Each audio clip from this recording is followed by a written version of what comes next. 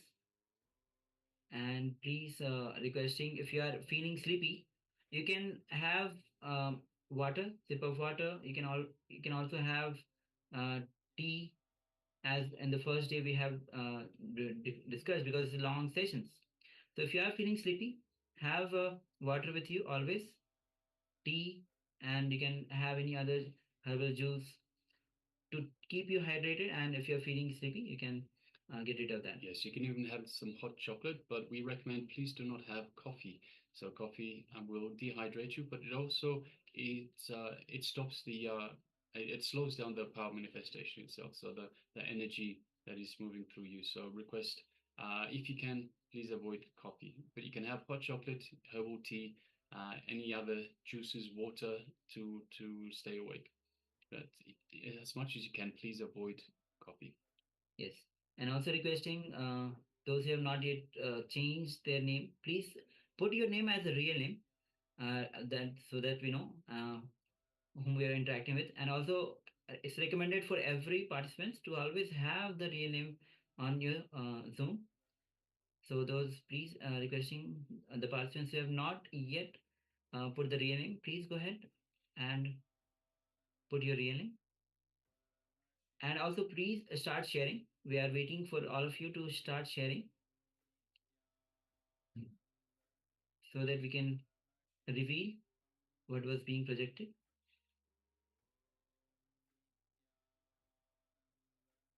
Again, requesting all the participants to share what was revealed to you through your third eye. What Paramashiva revealed to you through your third eye. Any details that you saw, the color, any shape, any form, even it might have come to you as a thought. Just a flash of seconds. So do not hesitate to share anything that was revealed to you. Again, it is Paramashiva who is manifesting through you. You are not using your logic. You're not tensing yourself. You're not making your effort to see. It is Paramashiva's energy that is flowing and manifesting through you. Okay. Yes, so we have a few sharings already. Requesting all participants that haven't shared yet, continue sharing. Meanwhile, we'll read through some of the sharings. So Ma Ping Lu says road, ear, watch, man's face, or man faces. Thank you very much for sharing, Ma. Ma Sia Wu shares sea and blue. Thank you very much for sharing, Ma.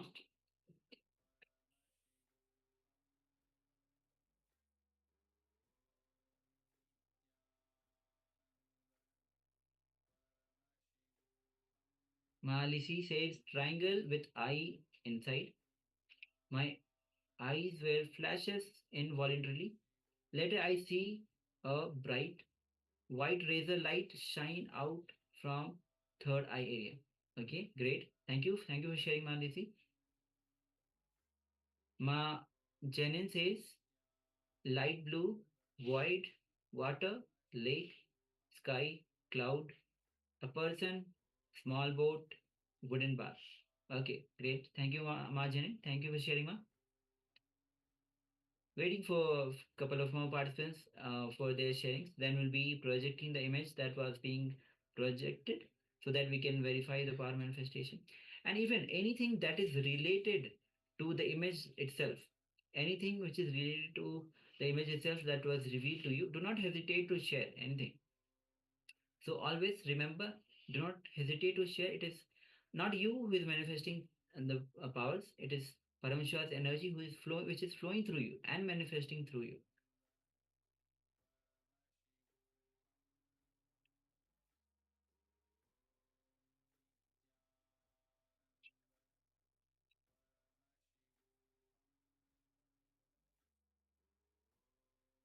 Okay, so now we'll be moving to the verification.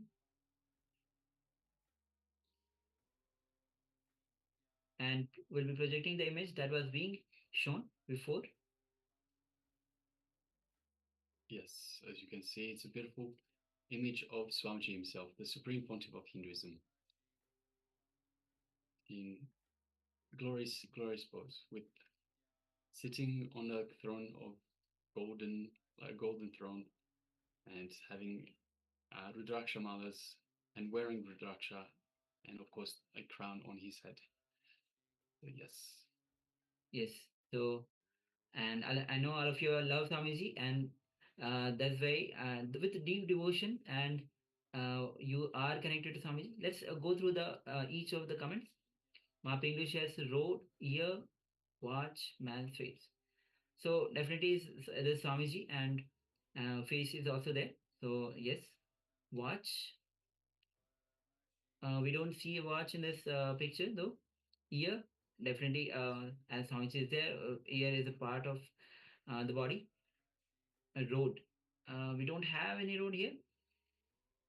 No, but Swamiji is our guru, our path from darkness onto light. So there might be a connection there, Ma. Yes. Okay. Thank you for sharing, Ma Pinglu. Thank you for sharing. Ma Siapu says C and blue. So we don't have blue, and we have so you can see in the background there's black. So you might have interpreted that perhaps as like a background as a C. So yes, thank you very much for sharing, Ma. Malisi says triangle with eye inside. My eyes were lashes involuntarily. Later I see a bright white razor light shine out from my third eye area. Okay, great. So definitely we have Swamiji himself, and third eye, the kumkum is indication of the third eye, and Swamiji himself is our guru. He is not has no, he has not only his eyes are awakened, but he's opening all of our third eyes. So third eye is definitely there. Triangle with eye inside.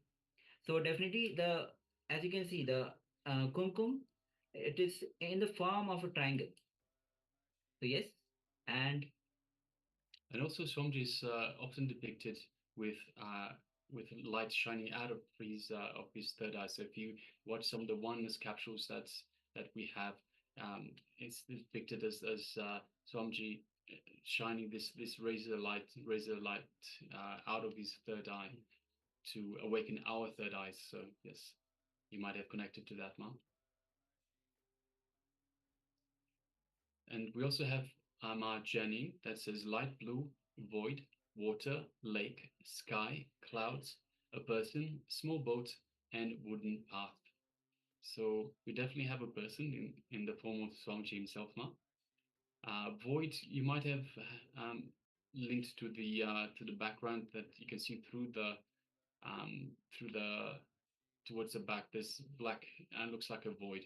So yes, thank you very much for sharing, Ma. And of course, there's a lot of because of the Rudraksh, the Rudraksh malas, there's a lot of brown in there. So you might have connected that as a wooden part. So if you have a look at the two mala, what do you call it? So there's one on the left side, one on the right side. It looks a little bit like a path, like a wooden path. So that might be what you would have seen. yes, and a small boat. So Swamiji is taking us beyond this ocean of samsara. This is a quite popular word that we use in the Vedic system or Hindu system. The guru, he takes us beyond the ocean of samsara. So you have mentioned the small boat. So you have interpreted that very correctly. Yes. So thank you very much for everyone for sharing, and congratulations for manifesting this power. Yes, all the participants, those who have manifested, uh, thank you for participating and manifesting. Requesting, there will be multiple power and manifestations sharings will be happening. So do participate. The more and more you manifest the powers, more oneness grows in you, and you will have the super conscious breakthrough. Okay, so now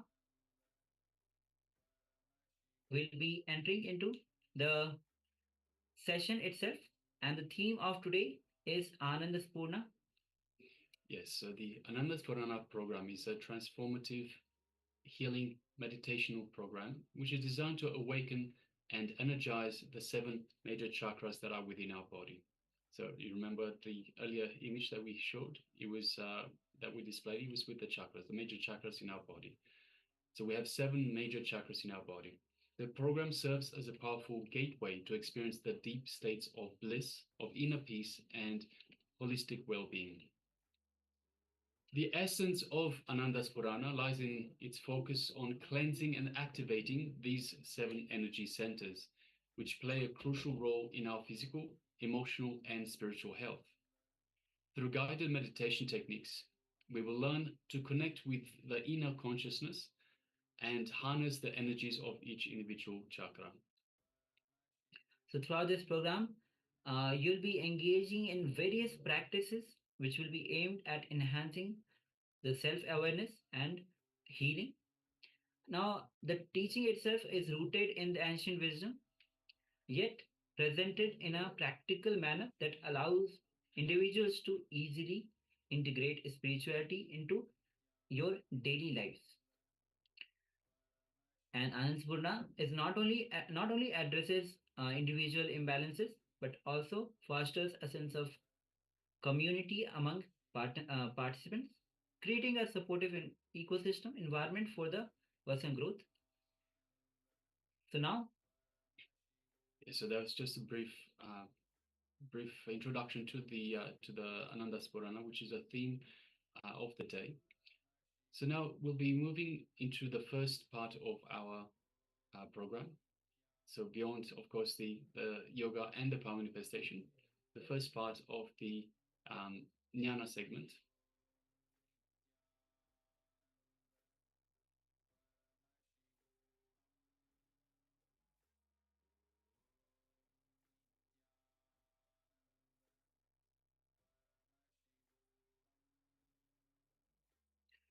now we'll be entering into a revelation by Swamiji himself, the Supreme Pontiff of Hinduism himself, on being total.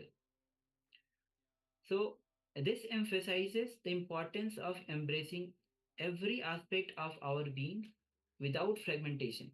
It is not merely a goal to achieve, but a way of life to embody.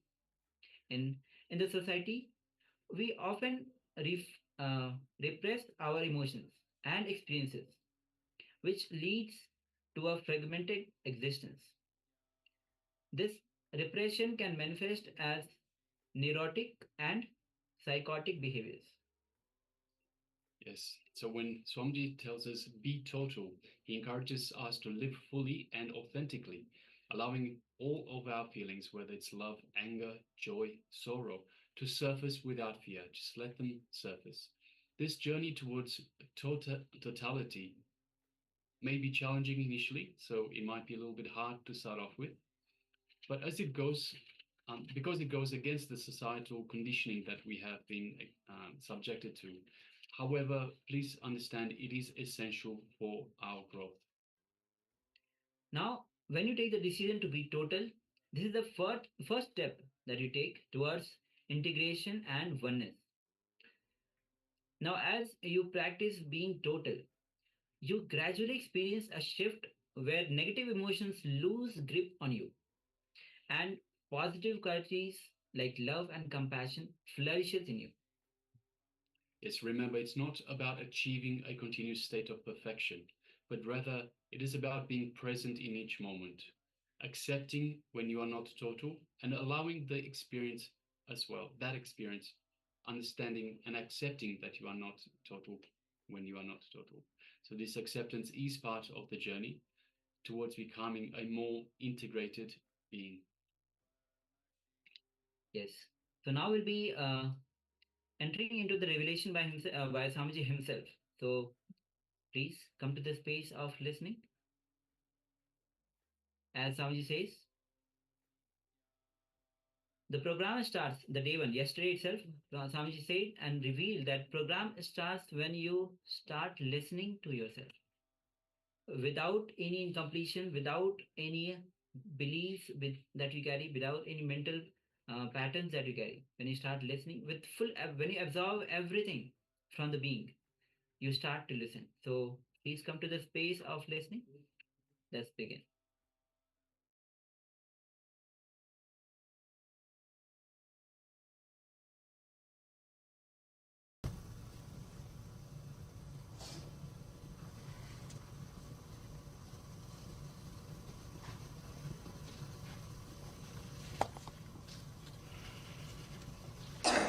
welcome you all. My love.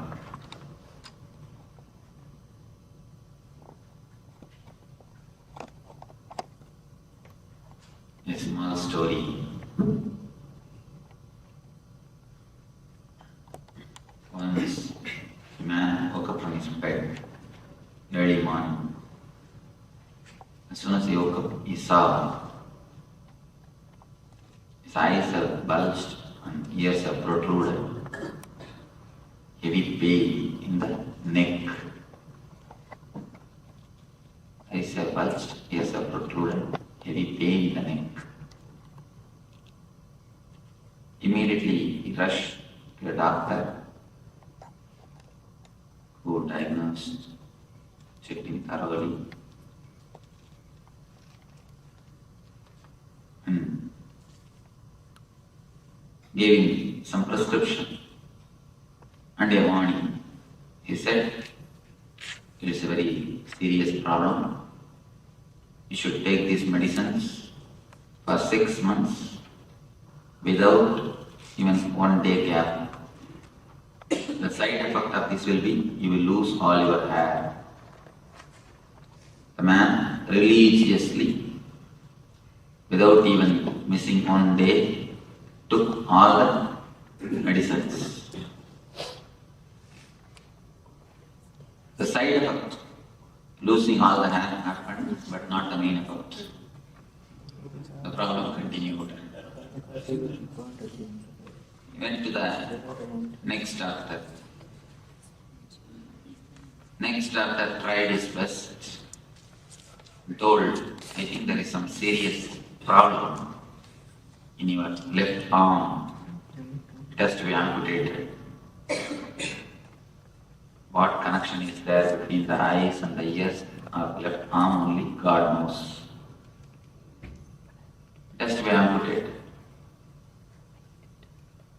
The suffering is so much, the man could not say anything except yes.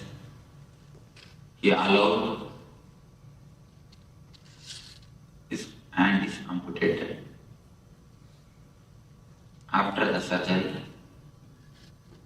3 months he was alright. After 3 months, again the problem started. Problem continued. Then he went to the third doctor,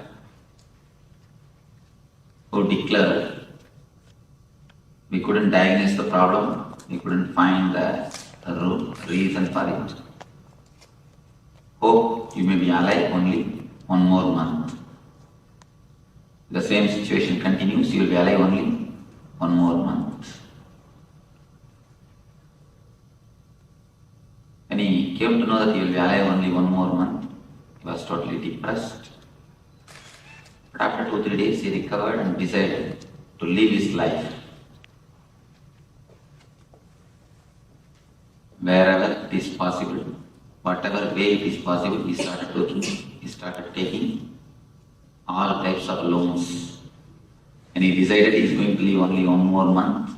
The first job is, he took all types of loans, got new bungalow, got new cars, furnitures, went to a tailor shop to have a new suit for himself. When the tailor was taking measurements, he said, make a 15-inch collar, high neck. Tailor said, no, for your size it has to be 18-inch. Man argued, no, what do you know? Last 6 months I am getting only 15-inch. That feels good. Tailor said, do you know, instead of 18, if you wear 15, what will happen? Man asked, what will happen? Your eyes will bulge, ears will protrude. Nothing else. Your whole life, whatever solution you are trying to find from the outer world, it is just like this story. If you have missed the story, don't worry, don't miss the laughter. I think she was enquiring. Even if you miss the story, don't miss the laughter. One more story, just dedicated to you. In India, Sardarji jokes are very popular. Any Sardarji? Oh. Maybe you don't mind? No. That's nice.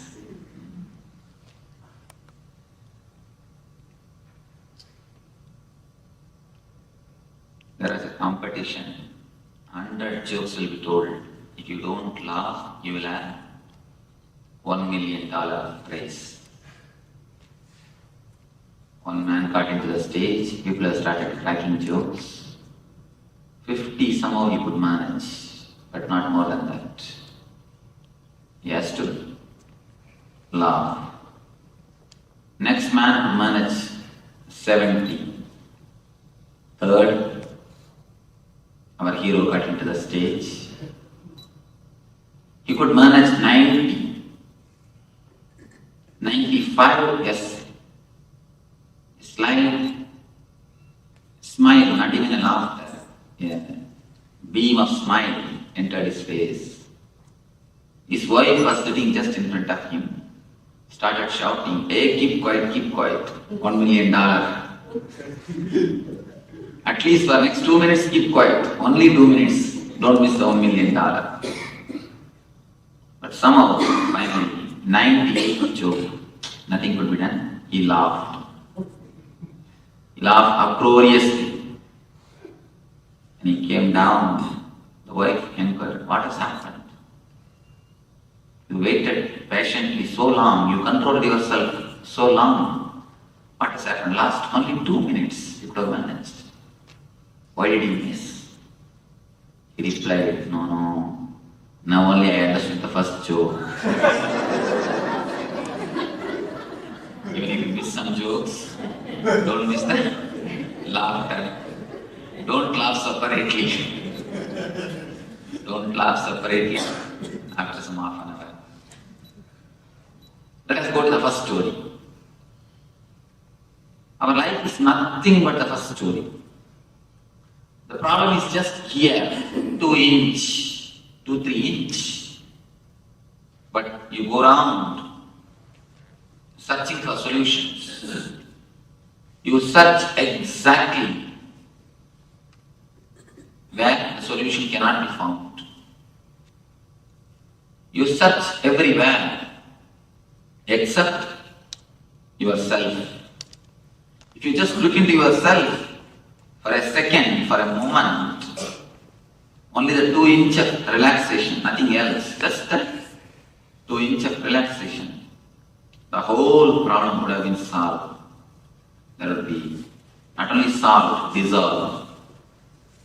Instead of that, you go on asking for solution from all possible astrologers, all possible temples, all possible masters, all possible palm readers, or whatever way it is possible, you try to find solutions.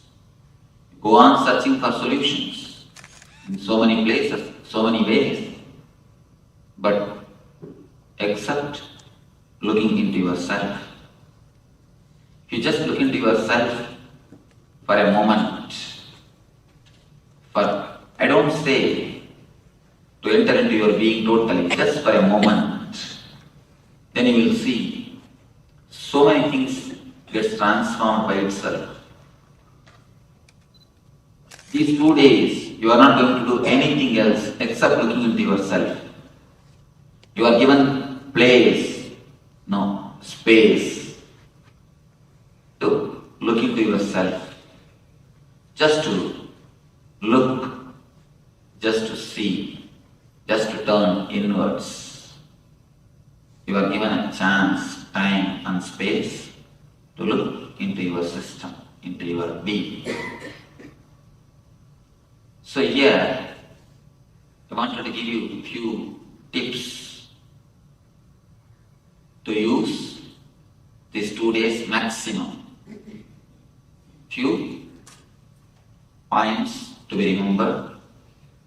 to have the maximum benefit, to have best out of this 2 days program.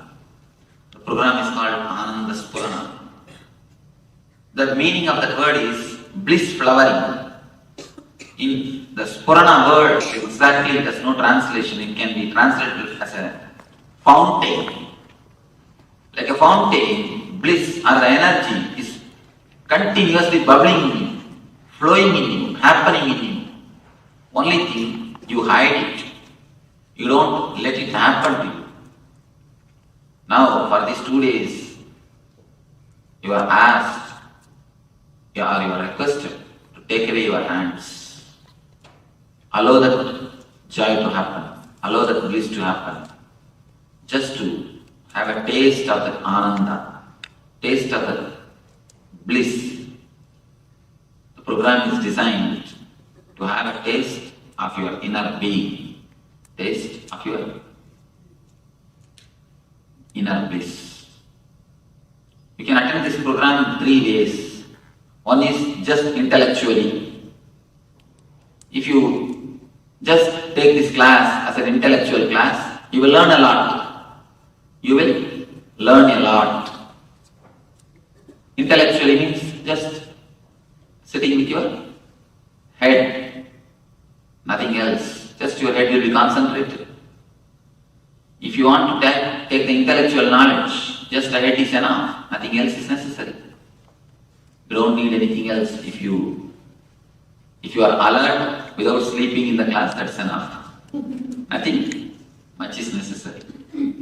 If you feel like sleeping, the last row is reserved for you. You can go there and sit and sleep. Please don't sleep inside the class. Not for your sake, at least for my sake. Why I say my sake? A small story. Once, a taxi driver from Chennai, anybody who had been to Chennai, who lived in Chennai? Then you will understand.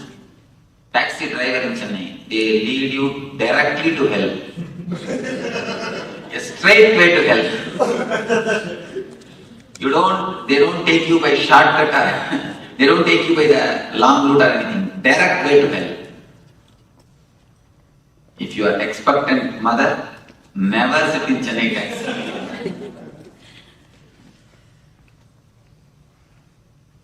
And roads are also specially designed.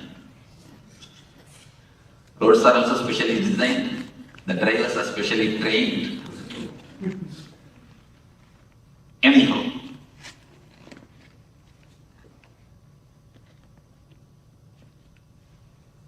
one day morning, one taxi driver from Chennai and one great religious preacher,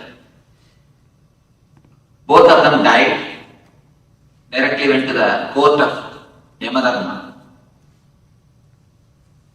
All of you understand Yamadharma. Yamadharma means he is the man who gives judgment. For people from West, I am telling you, he is like a Saint Peter who gives the judgment. Now I will have a little problem. I have to use both cultural words, but I will try to manage. Whenever you don't understand any technical terms, you are free to ask me immediately. You don't have to feel shy. Immediately just raise your hand. Then I will understand your question and answer. So you can feel free to question anything or to ask anything. Don't feel shy. Or don't feel reluctant. How can I ask or how can I question? Because if you don't understand, you will misunderstand. One more big problem is you will go and tell outside that this is what I heard. That will be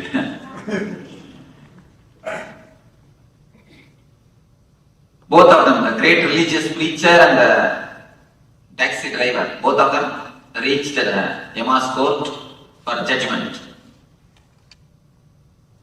First, the taxi driver pushed himself into the cabin. Yama inquired, "What is your name?" He said, my name is so and so. What were you doing? I was driving taxi in Chennai. So he took out the list of merit and sins. Finally he gave the judgment, all right, let you have silken robe, golden staff, and first class AC seat in the Swarga, in the heaven. He sent. Next came this great religious preacher. He was asked, what's your name? My name is so and so. What were you doing? I was preaching God's word around the world. All over the world, I used to go around and preach Lord's name, preach the divine message.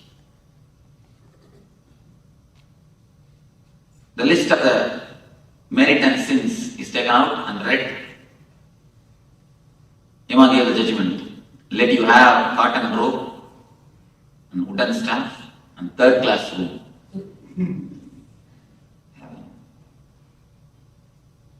The preacher got terribly angry, annoyed. He started shouting, I'll sue you. Maybe you must have too much visited America. I'll sue you.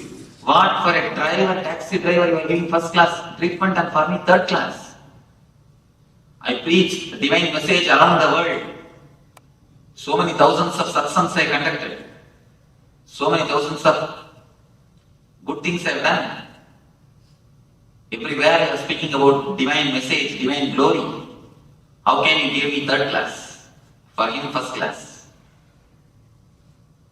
The Imam said, here up, we don't bother what you do. We bother only the results.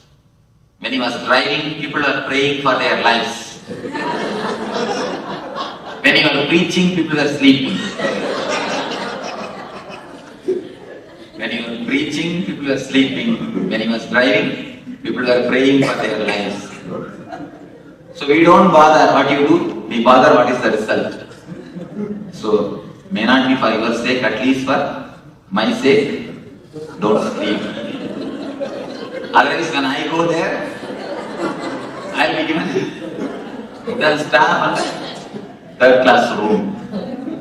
At least for my sake, don't sleep. If you feel like sleeping, sit in the last row so that I will have argument. No, they have not slept in my class. They were sleeping only outside the room, outside the class. I can save my face. If you just a little bit of attention, that's enough. The class will be useful to you as an intellectual class. You may learn a little bit of knowledge.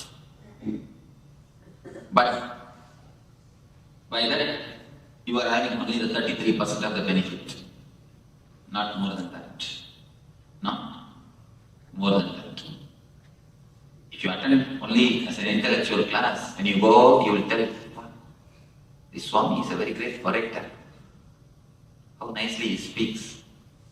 Only that much. That is not going to help you. That's not going to give you the total result. Next thing, you can attend with a little bit of heart, emotion. You may be searching for some meditation. You may be thinking, you might have heard about meditation somewhere in some book. And that is now, in modern day, that is the best-selling ideology. So somewhere you must have read. So you are thinking, I should go for some meditation. Some of you heard about me, you are coming here. If you attend with a little bit of emotion, or a little bit of thinking of meditation, a little bit of art, you may have the second layer. You may feel a little refreshed. You may feel a little relaxed.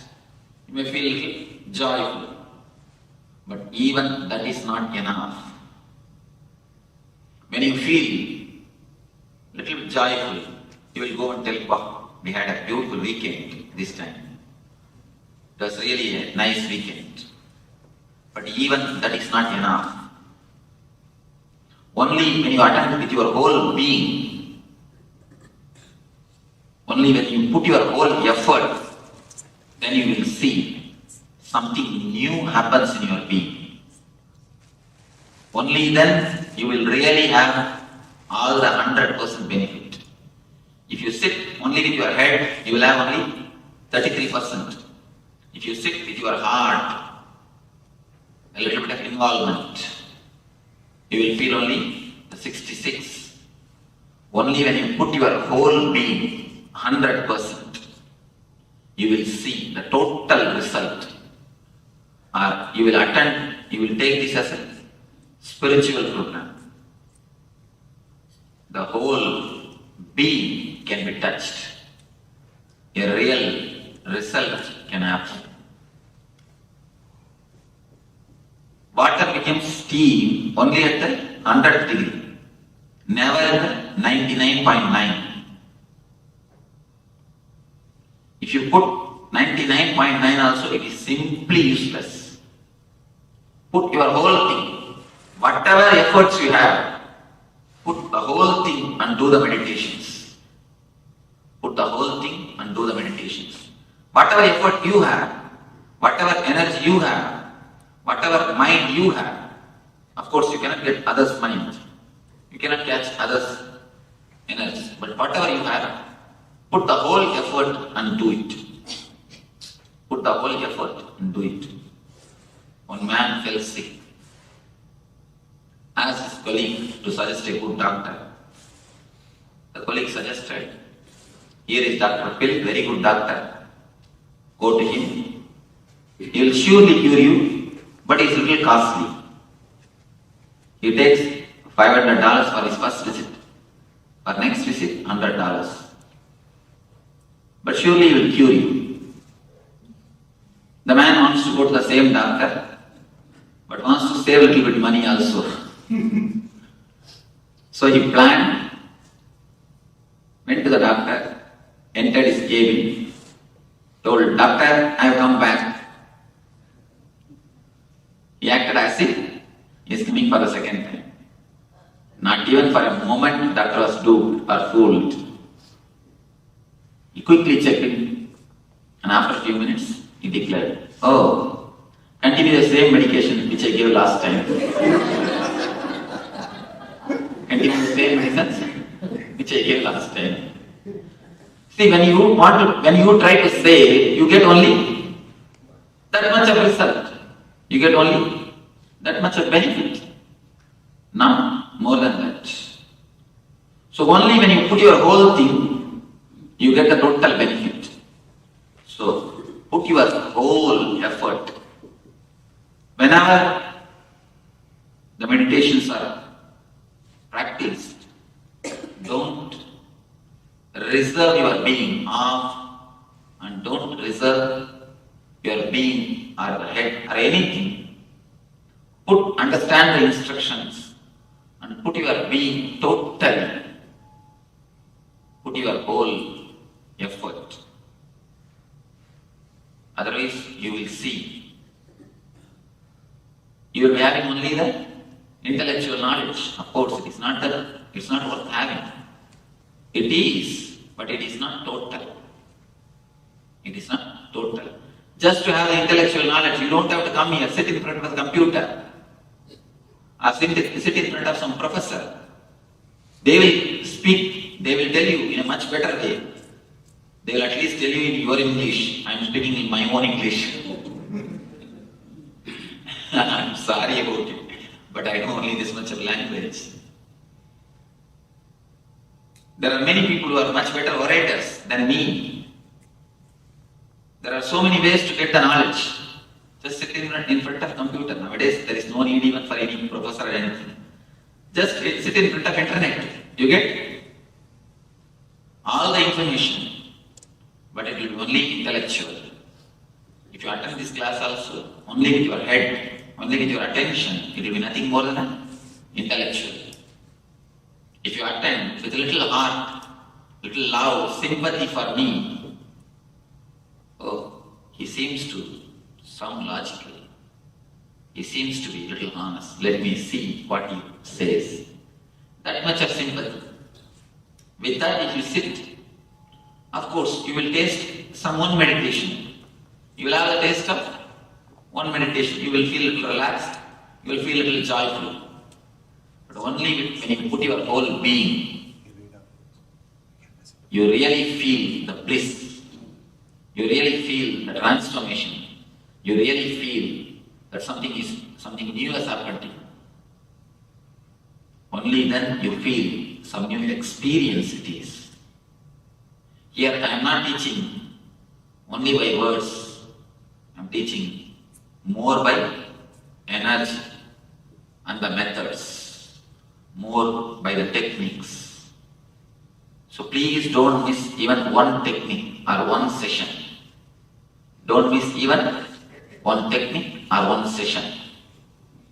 Put your whole effort. Both of them try to possess you. Then problem starts. Your mind will never let the meditation to happen to you. It will try all its best to disturb you, to distract you. Don't bother about it. Put your effort. Don't bother about the mind. When you are asked to practice some techniques, there are many techniques which are going to be practiced. Either deep breathing or humming, or there are many techniques going to be. When you do the deep breathing and after 1 or 2 minutes you will feel, no, I feel I may faint. I think I am not feeling well. Last 2-3 days I had a slow fever. I think I am having a back pain. Let me rest for this meditation. Let me do the next meditation. Mind will give all its reasons. Please don't listen to the mind. Even if you faint, don't bother. Volunteers are here. We will take care of you. We will sprinkle water and wake you up. Make you again meditate. Don't think by fainting you can escape. No. Again you will be made to meditate. Yeah. Small incident which happened in the Zen monastery. A man came and asked the master, Master, I want meditation. I want Zen. Master told, meditate silently for 3 months. He was meditating. Nothing happened. Again he went and asked, meditate silently for 3 months. Nothing happened. Same way it continued for 5 times. 6th time the disciple told, it's enough, I am leaving the ashram. Master told, no, wait, only for 1 week. Then also nothing happened. This time Master told, tell yourself, in 3 days you are going to become enlightened or you will kill yourself. Disciple told, all right, that's the right thing. Because what is the use in living? I have no other way. He decided and sat. Either I become enlightened and get up or I die. The moment when he sat, he became enlightened. It's nothing. The meditation or the spirituality is nothing. It is just your conscious decision. A clear conscious decision. I will let your urge become urgent. Let your whole being be used. If you have back pain, don't bother, do totality. You will see the back pain disappears. Because around the world, thousands and thousands of people have practiced these meditation techniques. I have always seen. If you ask the people who attended, then you will be able to understand. You will be able to listen their experiences.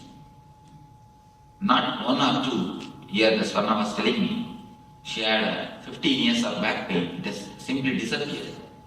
It's not there at all. How many months over?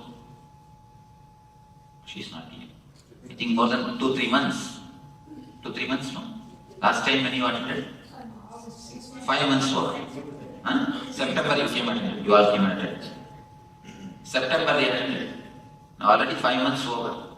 She says back pain has disappeared. This is not the one case. There are thousands and thousands Why I say this? The techniques are foolproof. Don't bother about it. Put your whole effort. Don't intellectually analyze.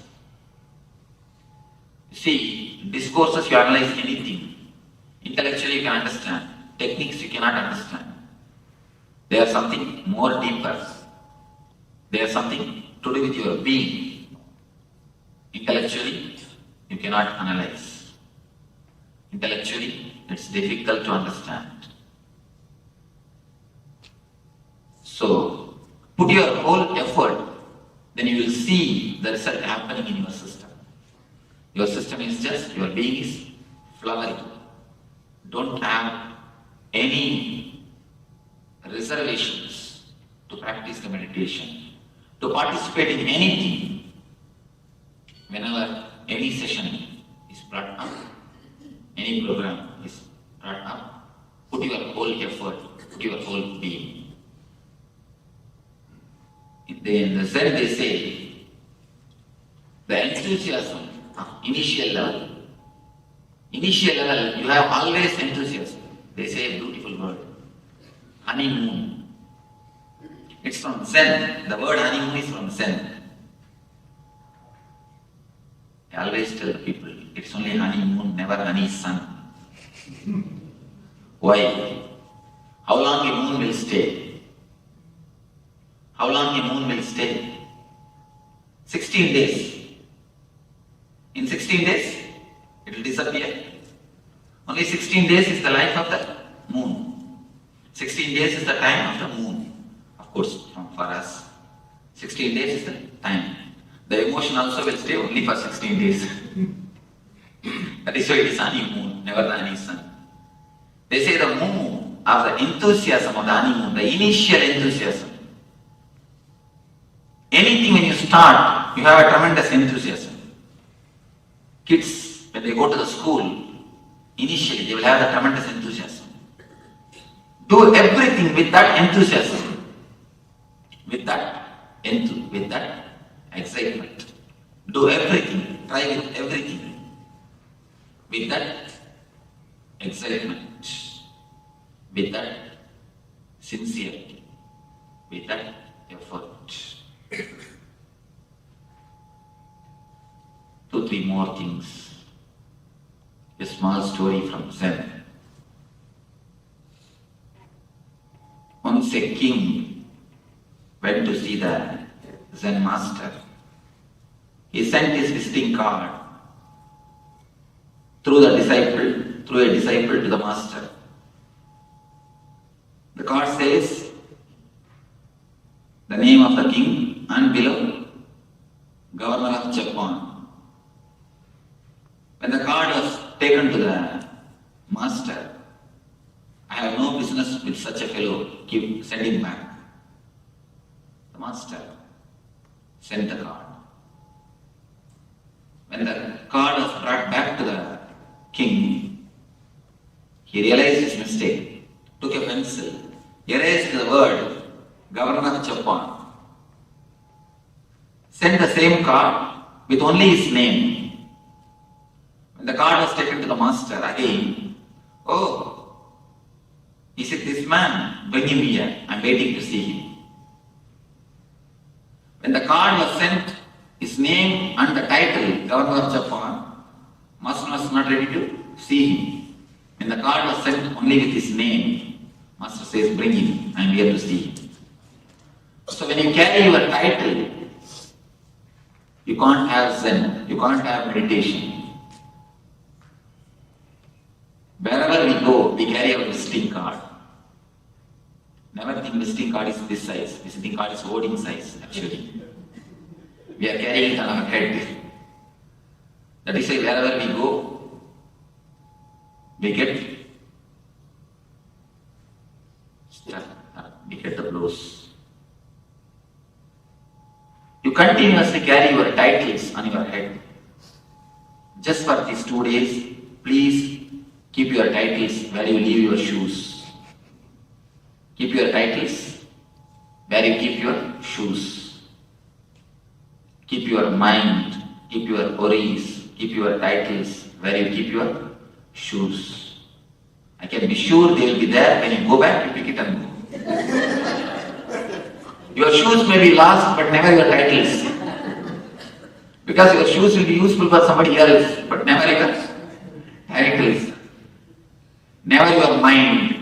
Your shoes may be useful for somebody, but your mind will be useful for nobody.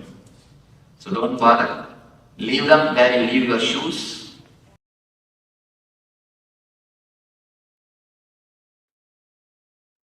Yes, Nityananda. So, what a powerful revelation by Bhagwan on as the Paramashivoham program is beginning. This is the second day. Swamiji clearly explained how to enter into the program itself. So, not just intellectually, Swamiji's three types of beings are there. The one who has just for the intellectual, having the knowledge, imbibing the knowledge, 33%, but intellectual knowledge itself is not enough. Second, 33%, those who are at the emotional level.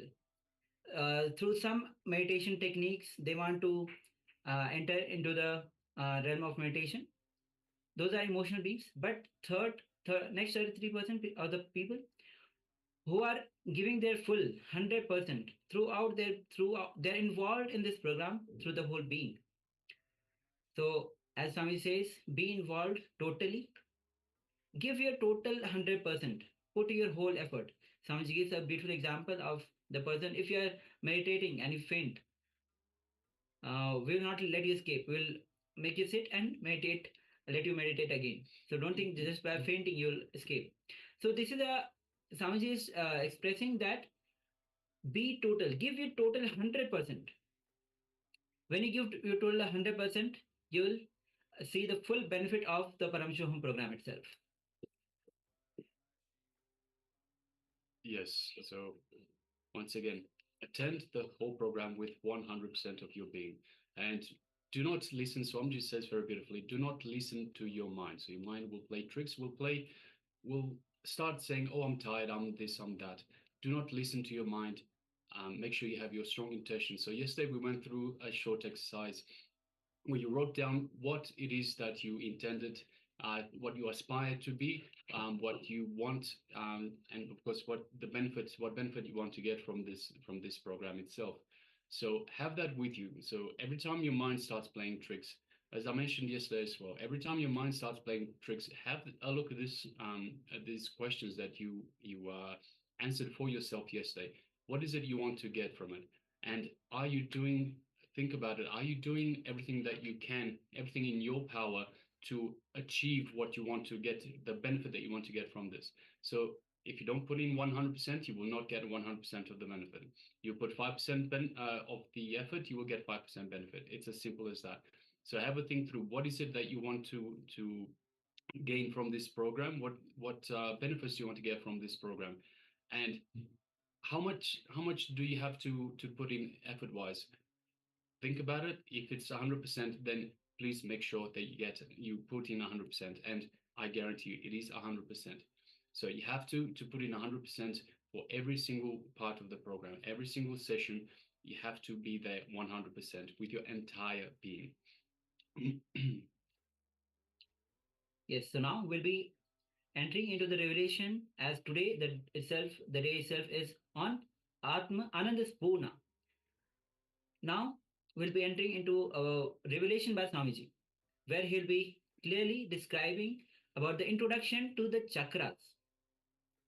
So chakras are the basically energy points. When all the energy point intersects, meet each other, it forms the chakras.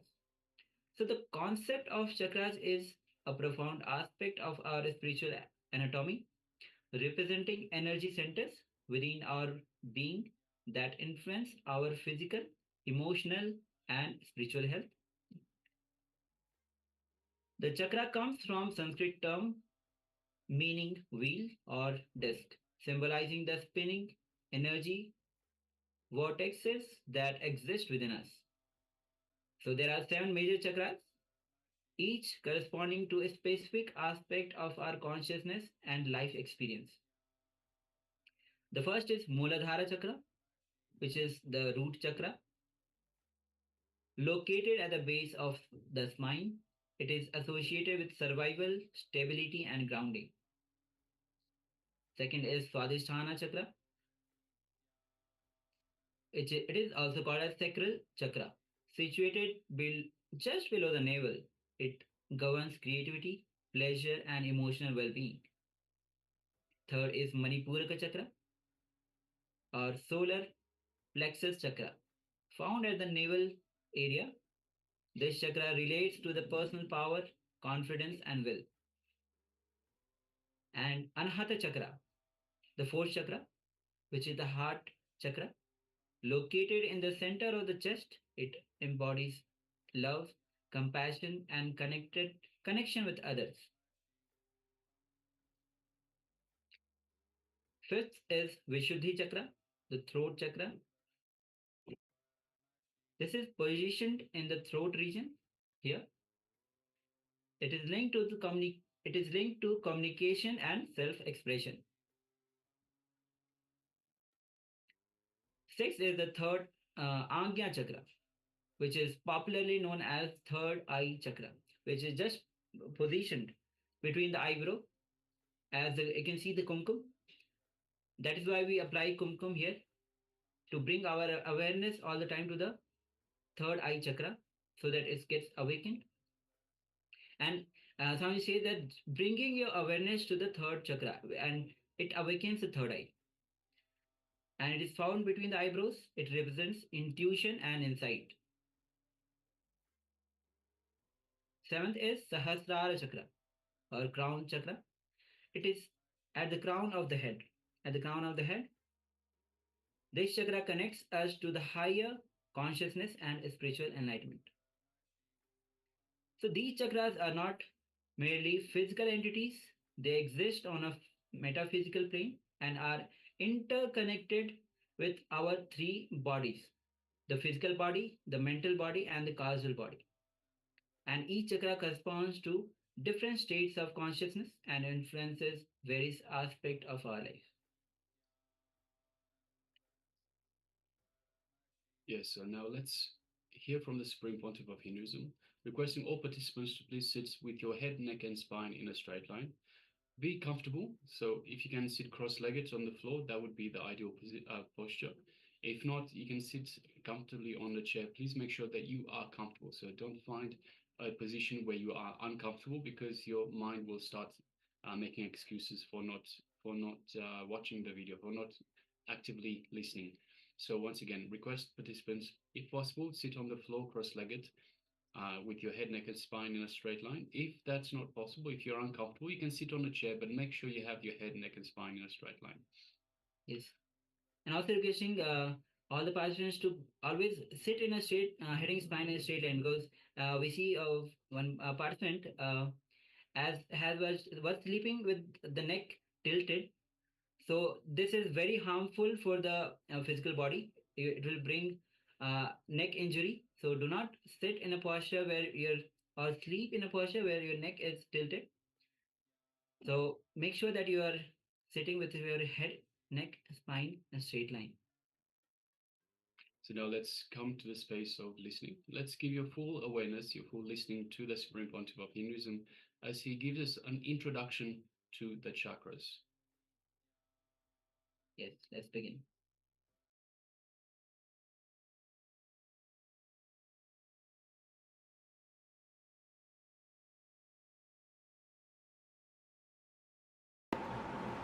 Most of us, we do not know how to operate this system. The system given to us by God is an unknown thing. Somebody is using as a bullet cart, somebody is using it as a tractor, somebody is using it as a aircraft. The system given to us, see the same system, tribal people are used as a bullet cart, an educated man is used as a tractor, pilot has used it as a aircraft. What is the difference between these three people? Nothing. The system is same, but the man is knowledge. Just like that. The system is given to us by God. Most of us, 90% of us, use this system only as a bulaka. Taking birth, eating, drinking, reproducing, dying, over. Nothing much is achieved in our life. A few Benzes, few bungalows. If you weigh your life, it's few Benz, few bungalow, little bit of moving here and there, over. Nothing much. Few children. Nothing much is the life. The normal course of life. Taking birth, reproducing, and dying. Nothing much is achieved. Nothing new has happened. Nothing great has happened to the consciousness, to the being. Nothing worth mentioning has happened. Somebody came and asked me, Swami, why in the cemeteries, in all the graveyard, it is called born and died. Born, such as the date, died, such as the date. Why? Nothing worth mentioning happens in between. That is the only thing worth mentioning is in most of our life. That is the reason, born and died, except birth and death. Nothing worth mentioning happens in our system. So most of us use the system as a bullet card. We just use it in a minimum level, dull, dead, dragging. Most of our life, if it is tuned, it can be tuned only dull, dead, dragging. This is the first level, first layer of life. The second layer of people who have entered into the zone of art, who have become artists, who have become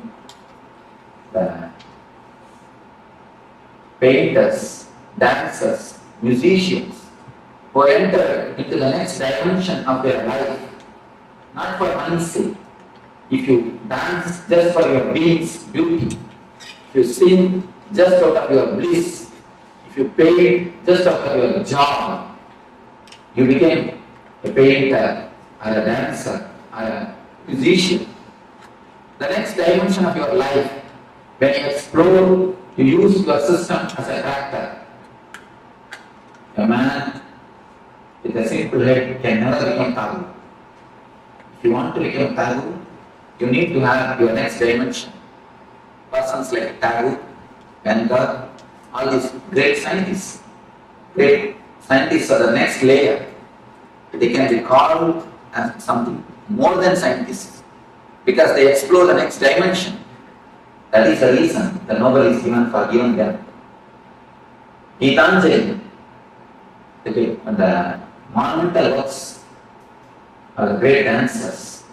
When they create the masterpiece of dance, or the art, or the poetry, they explore the next dimension of their being. They explore, they see the next dimension of their being. So these are the people who became practitioners, who see the next level of their life. Fulfillment, that is the reason the great poets, even if they die in poverty, even if they die with no property, and in poverty, they have a very deep, satisfied death that they have lived their life ultimately, that they have lived their life with a fulfillment. They may live in a very poor way, they may not have wealth, they may not have the outer wealth, but they live in a rich way. Wealth is different, richness is different. They may not have the comforts, but they live in a very rich way, like a kings. If you read the Bharati's life, Bharati is a great poet from Tamil Nadu. If you read his life, he is lived in a very poor way. But if you see the way in which he lived, simply a royal, he lived more like a king than a beggar. You can see all the poets, great poets, they are not living wealthy way, in a so-called wealth, the outer comforts, but their life is really rich because they have seen the next dimension of their being. They know the ecstasy of the human being. of the human possibilities. Whatever way you can express your being, the possibilities of human being, the next dimensions of possibilities, they are touched.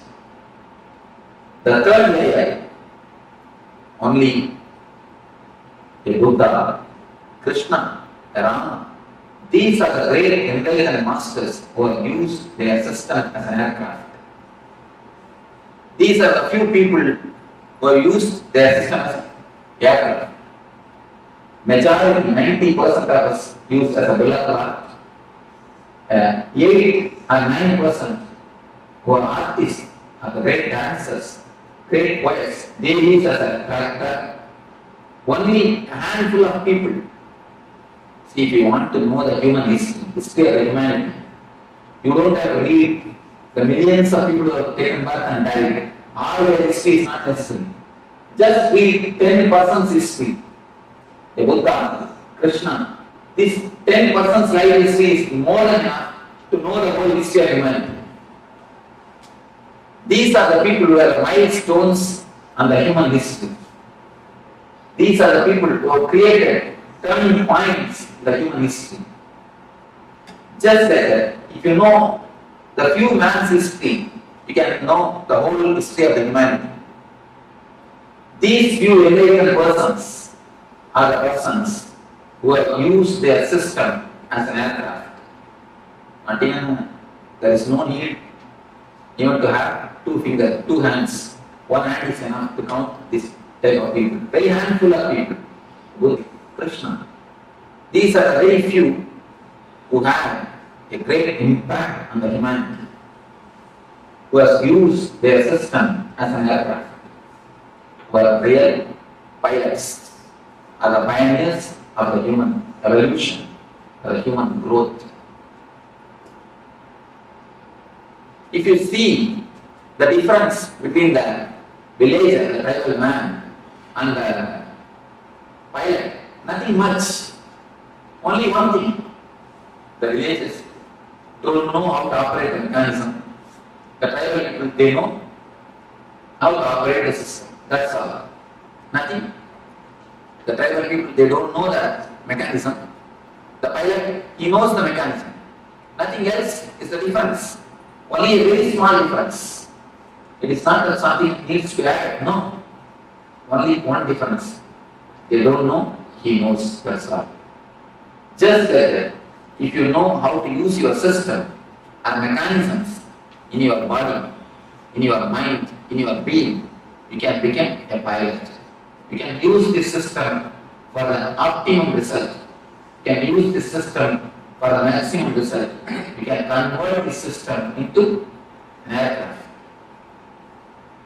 The mechanisms which exist in your system is what is called chakras.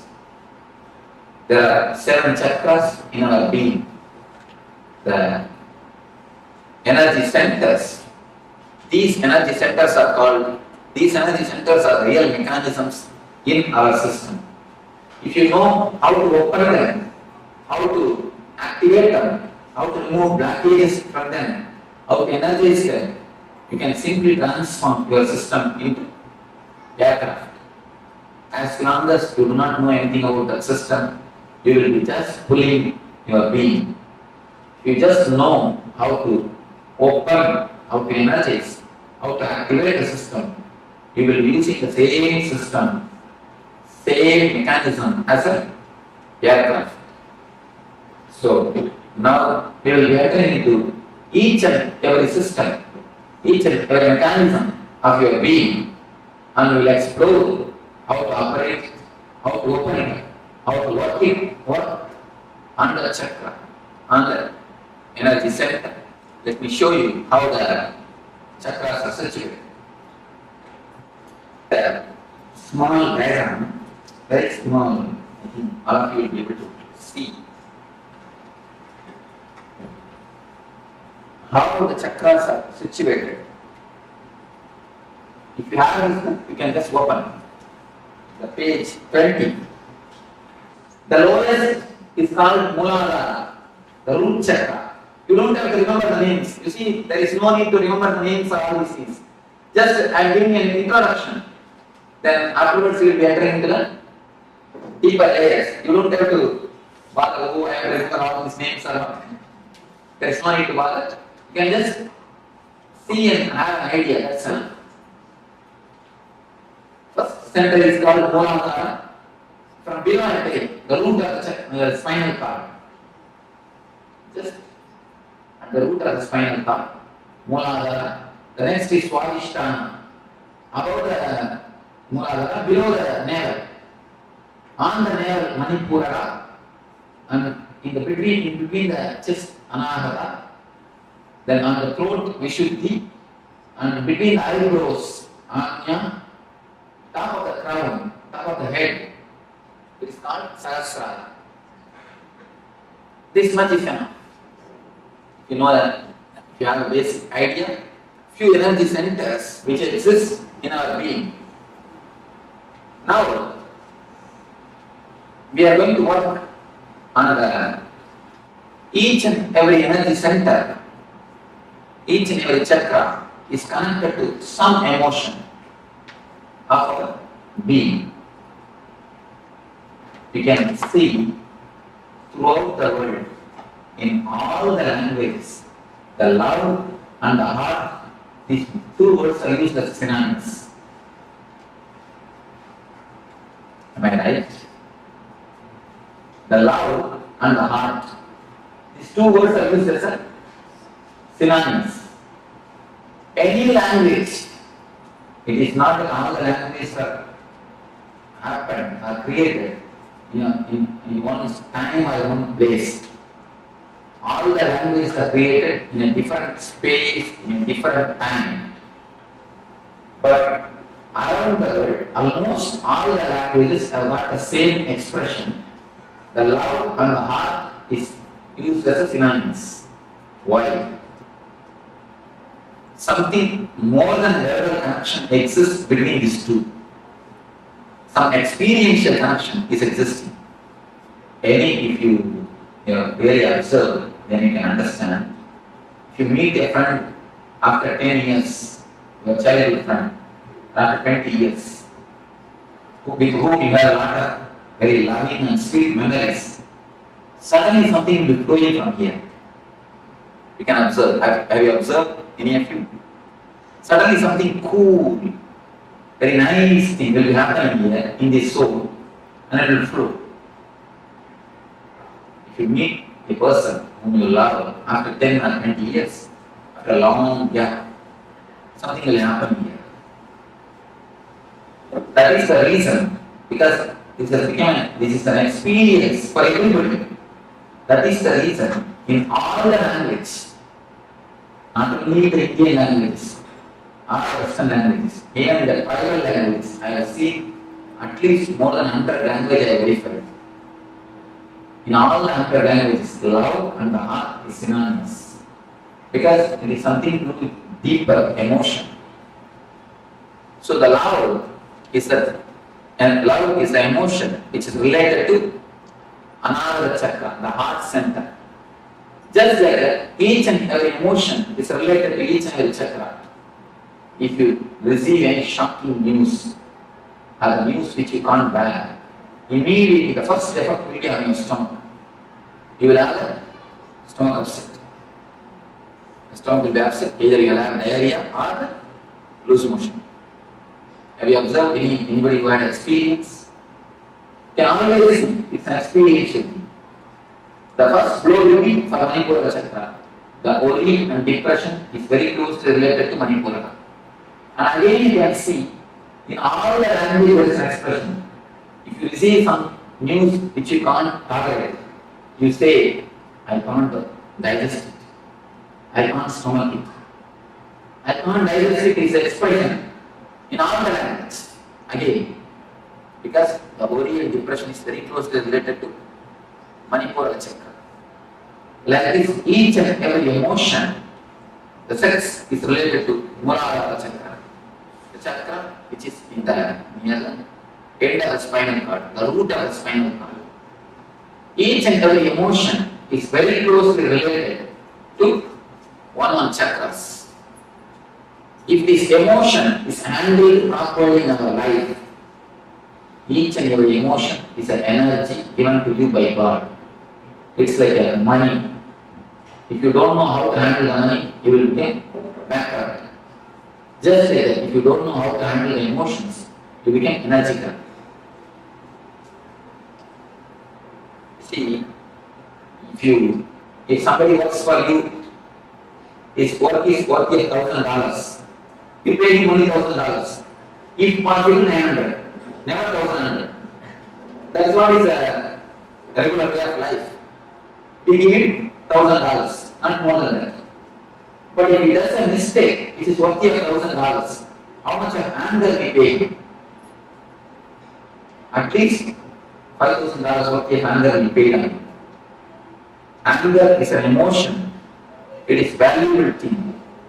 If you can pay the anger just like the money, exactly how much is necessary, that much if you pay, you will never go energy card. That is the reason after shouting, we are so tired, we just fall in the sofa and have coffee. Because it's not a very big work. Just shouting is not a big work. But you feel so much you are drained. Why? Because emotion is energy. All your emotions are energies, which is in your center, in your beings. When you use the money in a very loosey way or in a luxurious way or an unnecessary way, and the luxury is something necessary for life, nothing wrong. But when you spend unnecessarily, lavishly, you become bankrupt. Just like that, when you spend the emotions, when you lose the energies, lavishly, you become energy trapped.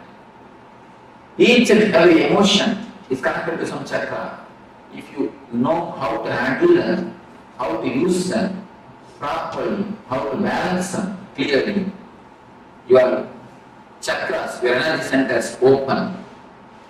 If you don't know how to balance them, if you don't know how to use them, if you misbehave with the energies, see, having or showing too much of anger is a misbehavior with anger.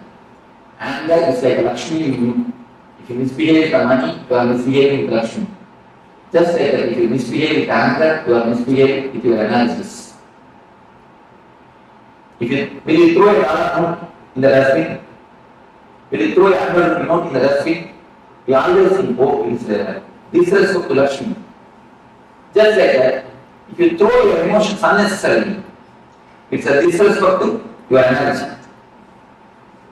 Just like the God has given you money, He has given you emotions, energies to run your system, to run your life.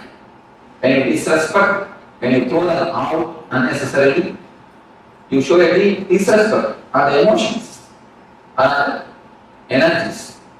If you know how to balance, how to run them, if you have an understanding, the chakras open.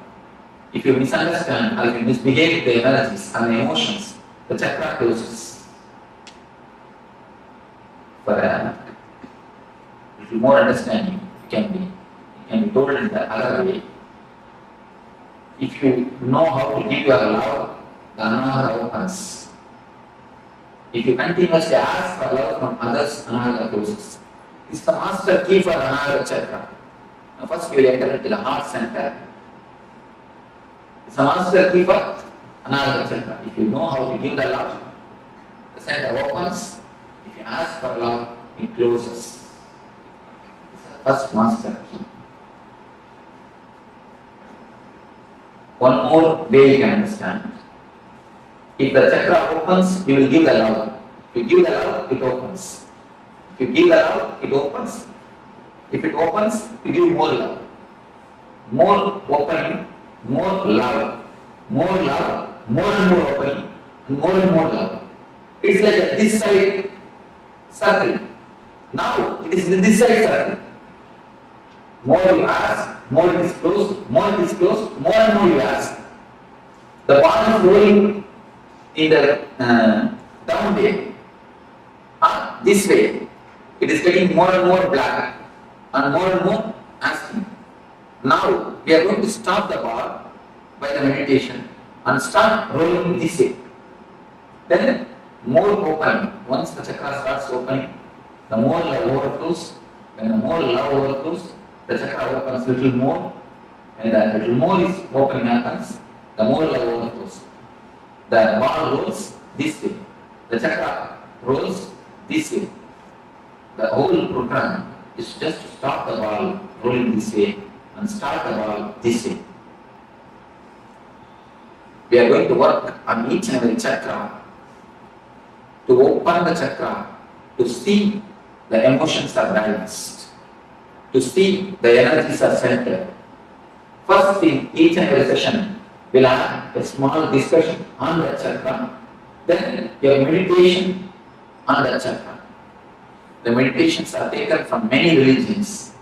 I wanted to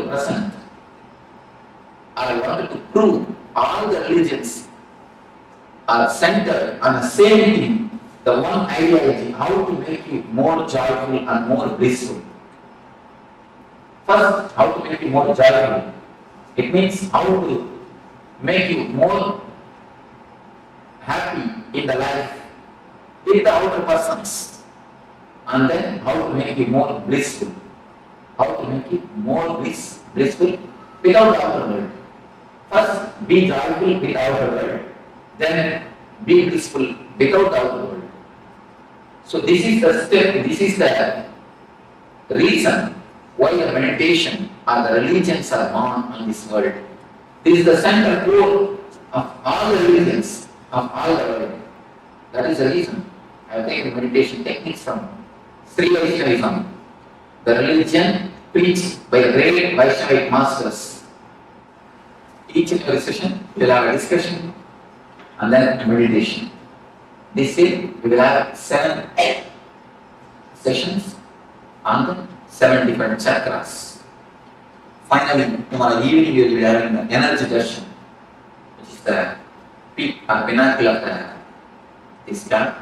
Later on we will be explaining what is Energize. Now let us enter into the Ananda chakra, the heart center. First question I receive is, people ask me, Swamiji, I haven't bypass surgery, will the chakra be as it is? Will the chakra be there? Whether you went bypass surgery or the angiogram, don't worry, the chakra will be there. Because it is not physical, it is more metaphysical. If you can give 2 more touches, I can show you. You have a ribbon, you can give me 3 ribbons. Next question. Thank you. I'll show you how the chakras exist.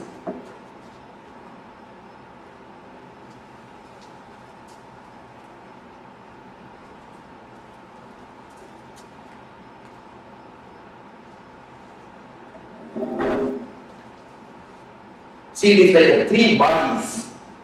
We have 3 bodies. Please be very clear. Don't think you have only one body. The one body which you are using now, the next body which you are using in the dream sessions. When you dream, you will be sleeping, this body will be lying in Chicago, but you will be dreaming as if you have gone to India. Then with which body you are going to India? This body is lying in Chicago only, but you are in India. How can it be? So the body which you are using to go to India, the subtle body, that is called Sukshma Sarira. The second layer body. One is physical layer, another one is Sukshma Sarira. The third layer of body is a Karma Sarira, which is called the causal body, which you use in the deep sleep. When you fall asleep without even dream or the wakeful state, in a deep layer, in the third layer, now what you are using is a physical body. What you use in the dream is subtle body. The body which you use in the deep sleep is called causal body.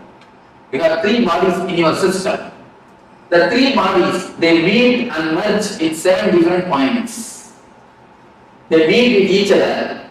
You can imagine the 7 knots in these 3 kerchiefs.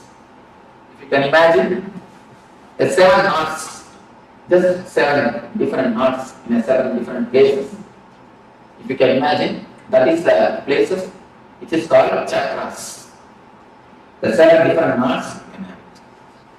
The 7 different knots are called chakras. The first thing we are going to enter is Ananda. Here also the 3 bodies meet and merge each other. In the book it is very clearly depicted. The 3 lines, they just meet near. That is the zone where the chakra is there. They just meet. Where chakra starts. So even if you undergo bypass surgery, the chakra will be there as it is without any blockage because it is more metaphysical. This chakra is love.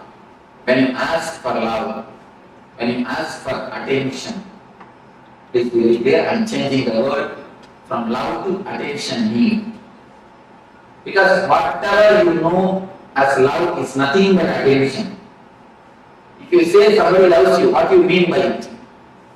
He gives attention to you, that's all.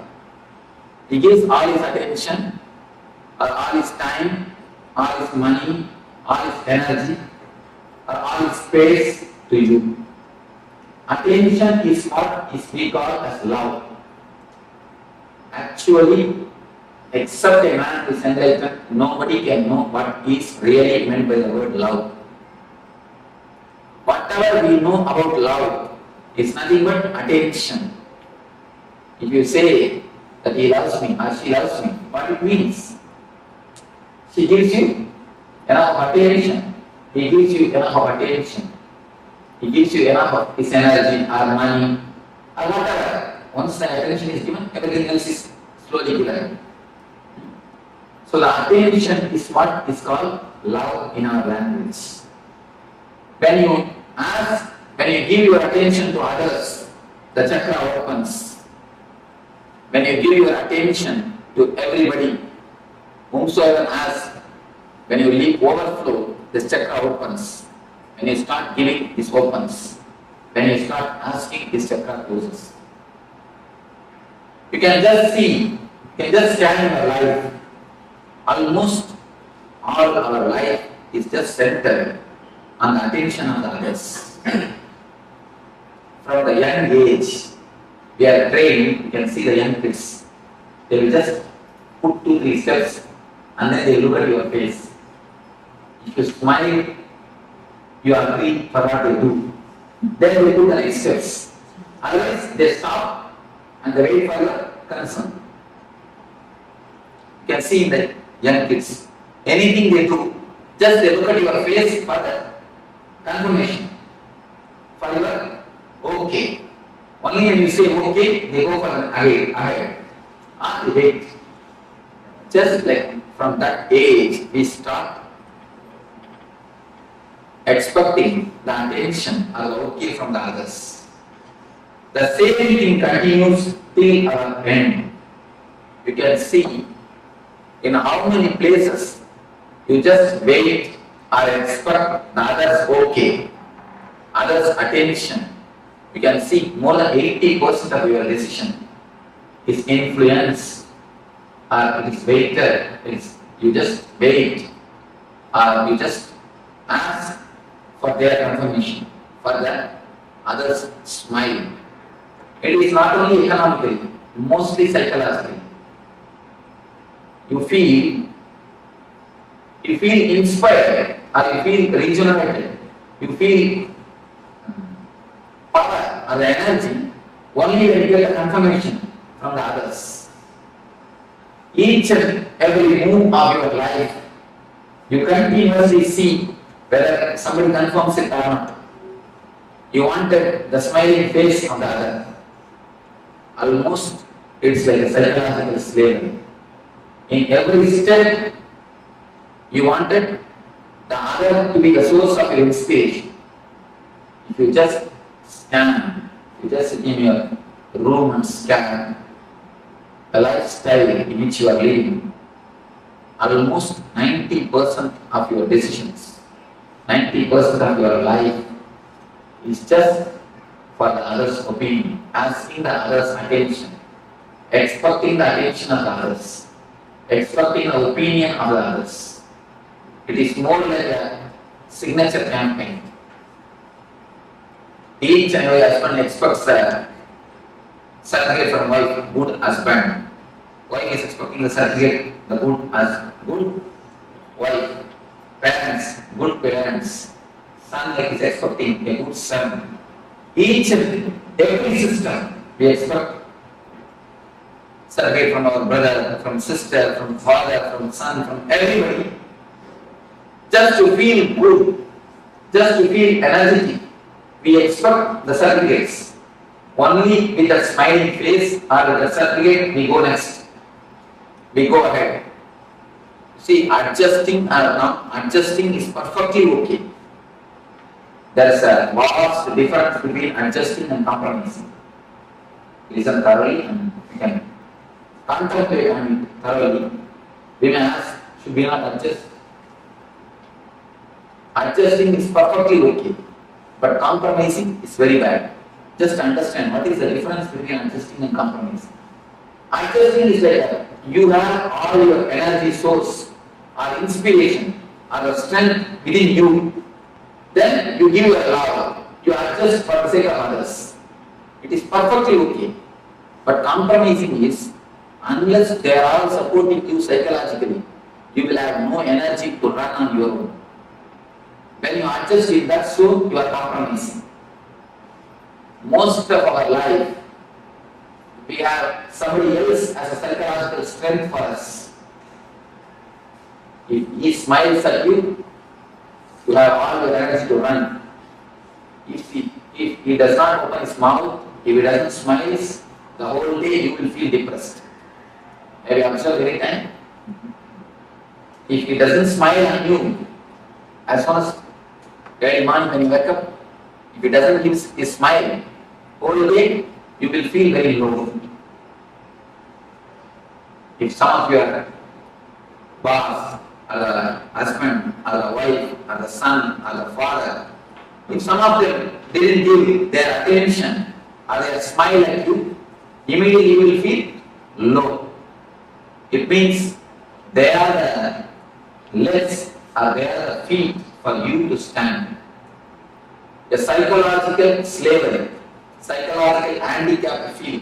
I call it psychologically handicapped. In America, I saw so much of respect is given for the handicapped people.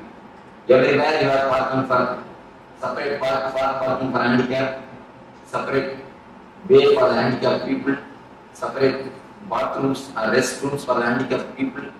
Everywhere. Physically handicapped is much okay, nothing wrong. But psychologically being handicapped is a simply sin. Please be very clear. I am giving a new definition for sin. Don't think sin is something what you traditionally understand. Sin is something scolding others, telling lie. Of course, that is different. But I am giving a new explanation for sin. Sin is psychologically dependent on others. That is the first sin. Because when you psychologically depend on others, you try to possess them. First, understand how many ways you have invested your energies on others. Most of our business becomes failure. Why you know? Till the business project comes to a shape, 90% of project is over. Till the time you get a inspiration, a smile, or a okay from your inspiration source. At one point, if that is removed from you, if the inspiration source is lost, immediately the whole thing tumbles down and goes to pieces. Have you seen the children playing with a playing car? They just build a castle. They just build a house with a playing cars. If you remove one car, what will happen? At least the children are intelligent. They build their castle with their own cars. But you build a castle with others' cars. When he gives a certificate, a good husband, you collect that. Good wife, you collect that. Good brother, collect. Good sister, good son, good father. You collect all the certificates and try to build your personality. Just like a caste. And if anyone at any time takes away their certificate, removes their certificate, their soul's particular, the whole personality just collapses. That is what I call depression. Most of your energy is centered on somebody else. Only if they say, psychologically you have a center, only if they say what you do is right. Even if it is right, you are not convinced. You ask for their certificate. You ask for their attention. That is the reason. Till the end, you don't feel you are independent. How much you speak about independence, how much you speak about freedom, it is all only the word. Only when you start loving others, when you don't expect the love from others, when you stop expecting the attention from others, you are really independent. Till that time, you are a psychological slave. Whatever you speak about independence or freedom, you are a psychological slave. Because your source of energy depends on others. Only if he smiles, you can run. If he doesn't smile, what will happen? You will not run. You will feel very low. You will feel very dull. You will feel very depressed. The source of inspiration, as long as the source of inspiration is somebody else, you cannot have your freedom, your Ananda cannot be active. Your energy center can never be totally awakened, totally alive. First thing, find out where all you have invested your energy center, on whom all you are dependent. Please be very clear on whom all you are dependent psychologically. You need how many smiles to run. Try to reduce the number of smiles. Even without that smile, start running. Even without that okay, start running. I am not telling you to go against the society, no. Do your same routine, same lifestyle, but try to reduce the number of smiles. Don't expect, don't keep them, don't make them as the source of inspiration. There are few things which you may not be able to drop at all. Then at least keep them in a good record. So that at the time of emergency, let them not take away their cars. If they take away their cars at the time of emergency, then you fall into the real deep depression. So try to become independent. Try your best to be on your own. Try to center all your energy at your own heart, at your own source, at your own personality, at your own being. When you feel you are not able to cut or you are not able to run without one person's smile, understand that I am not able to run without these 2-3 persons. And at least keep a compromise with that 2-3 persons.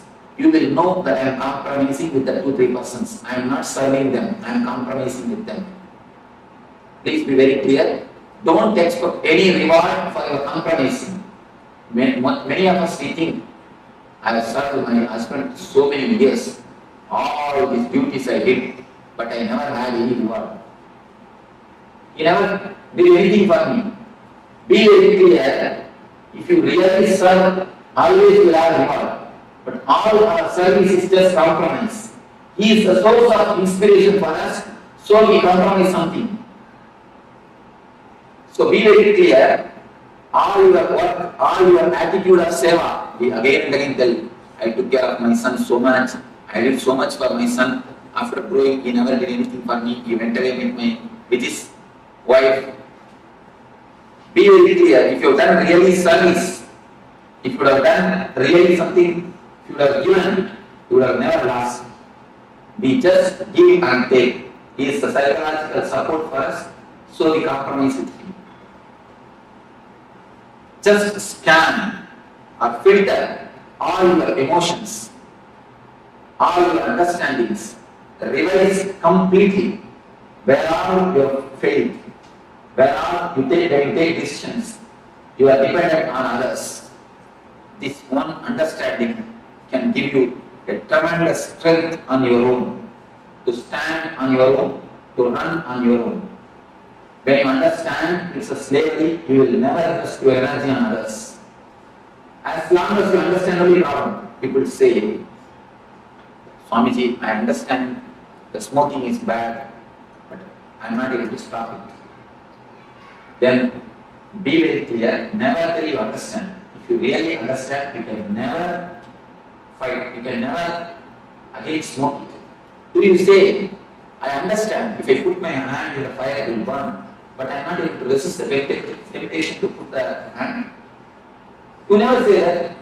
Once when you understand the hand, if I put my hand, if I put my finger in the fire, I will get burned. You never do it again. You always keep yourself away from the fire. The same way, if you really understand that there is a psychological slavery, simply you can see, you can be so clear, you can be very, very clear, it will transform your life. Only thing we don't understand. Have this understanding after going back to the house and after a few days.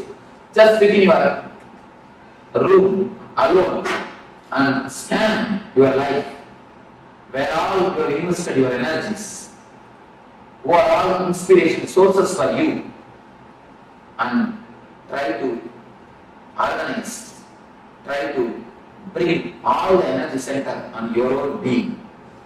Don't let somebody else to drive you. If you keep somebody else as an energy source, you are allowing somebody else to be a driving force for you.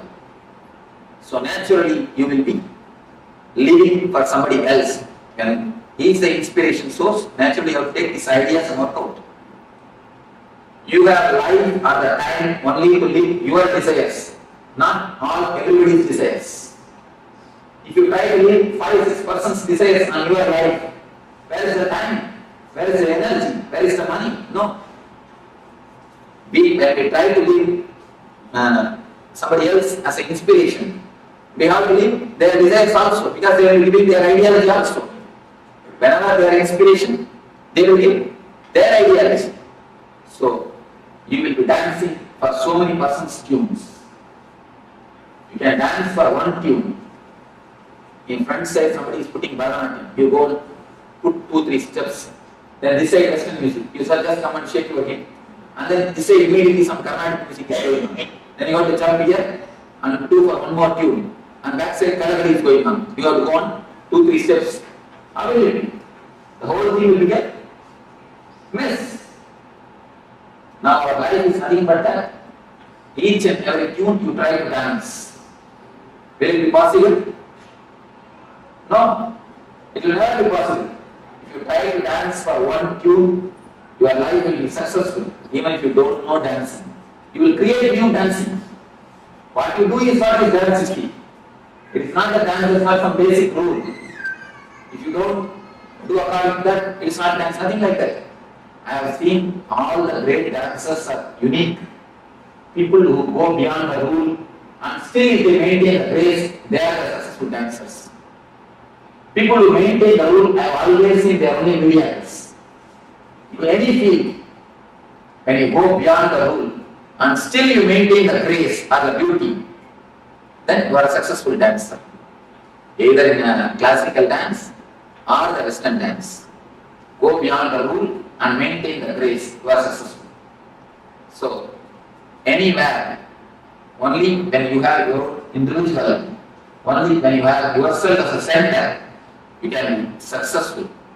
So, here is a beautiful meditation technique from a Tibetan Tantra, the Tibetan Buddhism, to center your energies.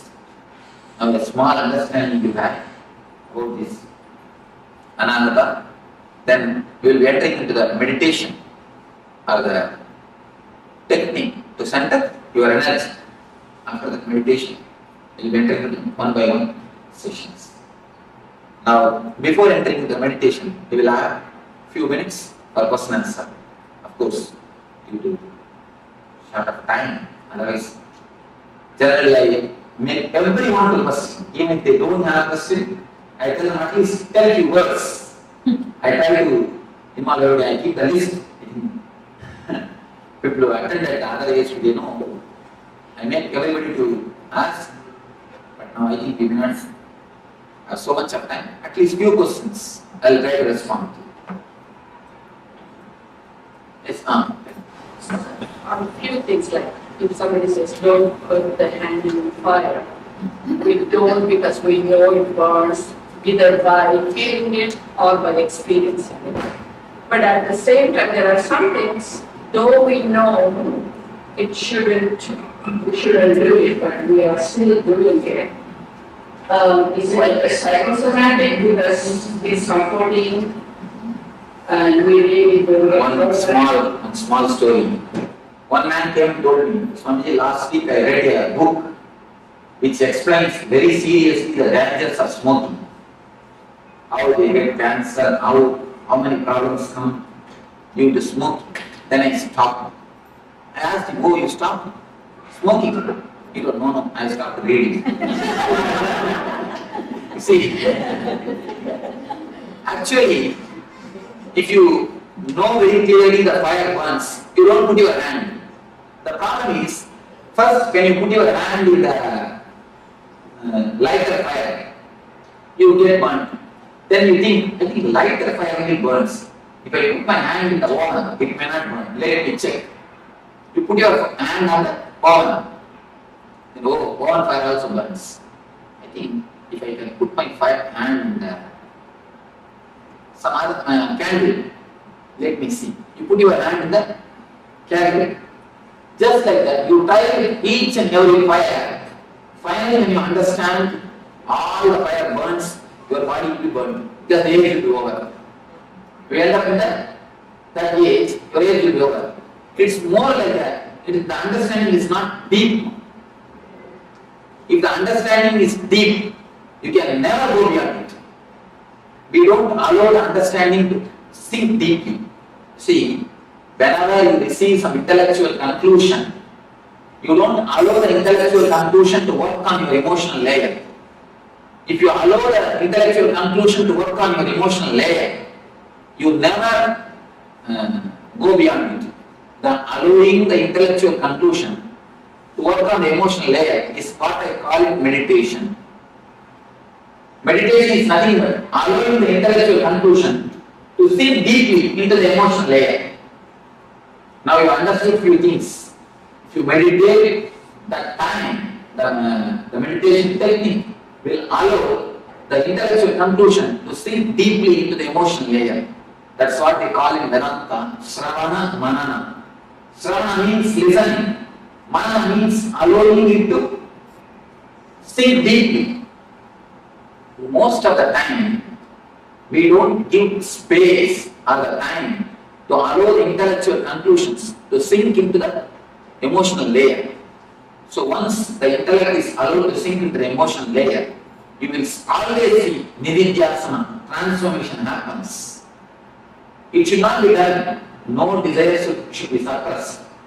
No transformation can be done. It should only happen. See, flower, if it automatically flowers, then it is really flower. If you just open a lotus, in many temples I have seen they open the lotus, and the floweriness will be missing in the lotus. The floweriness will be missing in the flower. Only if it blooms or if it flowers by itself, there's that beauty. You can do few things. You can allow the transformation to happen. You can put them inside and wait a little bit. You will see the transformation happens. But we neither give time or the space to see it, or we are too urgent to see the transformation. The desire for transformation is so pushing, so urging us. You see, the desire for the outer object and the desire for transformation, both are not the same. When you desire too much for the outer object, you make a mess of it. Just like that, if you desire too much for the transformation, you make a mess of it. Put the idea aside, just wait for a little. Allow the seed to sprout. A small story. Once 3 monkeys, they got a mango. They were living in a forest, they got a mango fruit. If one monkey gets a mango fruit, you know what will happen. The 3 monkeys, they already worked for that. So all the 3 have to have a share of the mango. Now the problem starts. How to share? Finally all the 3 monkeys, they got together and they have decided, see, this one mango, we 3 cannot share. We will plant this mango, pour water, put fertilizers. Then it will become tree. We all will have enough of mangoes when it becomes tree. They all decided, they put they planted the mango. See, the first one he took the responsibility of pouring water, the next took the responsibility of putting the manure or the fertilizer, the third took the responsibility of security of the seed. All the 3 are doing their duty so religiously for 6 months. For more than 6 months. Still the seed has not sprouted. So all 3 called for a conference. All the 3 sat together and they started discussing. The first one he told, you see, every day I am pouring the water religiously. Every day morning I pour water. Not even one day I missed. I miss my morning walk, but I never miss pouring water. I don't know what is happening. The next month he told, every day 4 o'clock I put the manure and fertilizers. I don't know what is happening, why it is not coming. The third month he told, you see, 24 hours I stand here as a security. I don't go anywhere else. And not only that, above all, every day I just dig it out and see how it is growing. You see, every day when you dig it out and see, it can never sprout.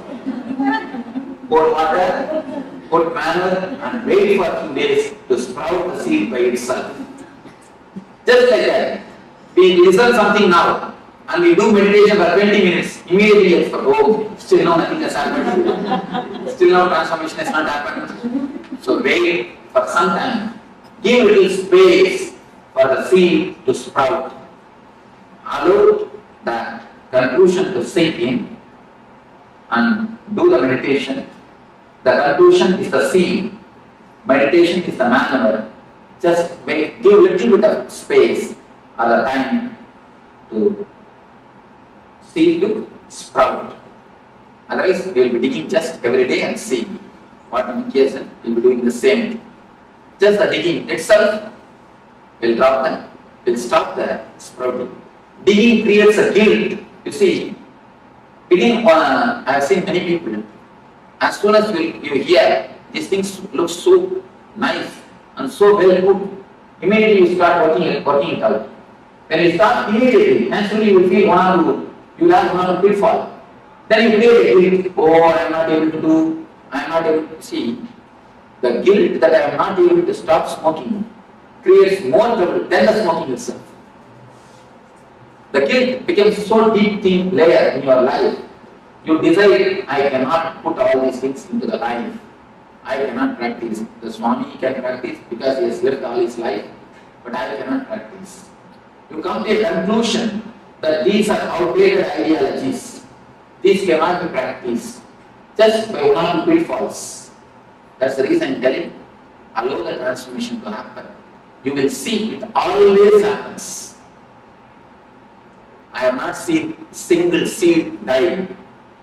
Maybe in the outer world, seeds may die. In the inner world, no seed dies.